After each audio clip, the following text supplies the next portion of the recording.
રાજકોટમાં મચ્છરોના ઉપદ્રવને નાથવા મહાનગરપાલિકાનો નવતર પ્રયોગ. મચ્છરોનો ઉપદ્રવ અટકાવવા મહાનગરપાલિકાએ ડ્રોન ટેકનોલોજીનો ઉપયોગ શરૂ કર્યો છે. રાજકોટના રામનાથ મહાદેવ મંદિરથી મહાનગરપાલિકાના મેયરે કરાવ્યો પ્રારંભ.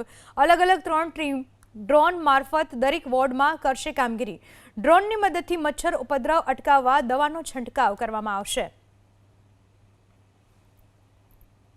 રાજકોટ મહાનગરપાલિકા દ્વારા આર્ટિફિશિયલ ઇન્ટેલિજન્સનો સદુપયોગ કરીને પ્રી આઈડેન્ટિફાઈ એરિયા કરવામાં આવે છે કે ક્યાં મચ્છરોની ઉત્પત્તિ છે. એનો આજે શુભારંભ રામનાથ મહાદેવ, કારણ કે એ પણ નદી કિનારે વસેલું મંદિર છે જ્યાં મચ્છરોના લાર્વા ખૂબ વધારે પ્રમાણમાં નદી કાંઠે ઉત્પન્ન થતા હોય છે. એને ગોતીને શોધીને એના ઉપર દવાનો છંટકાવ કરીને એને નાશ કરવાનું આજે અમે અહીંયાથી અભિયાન શરૂ કર્યું છે. કુલ 12 ડ્રોન વડે રાજકોટ મહાનગરપાલિકા આવા સ્થળોને આઈડેન્ટિફાઈ કરી અને ત્યાં દવા છંટકાવ કરીને મચ્છરોના લાર્વાને ખાળવાનો પ્રયત્ન કરશે.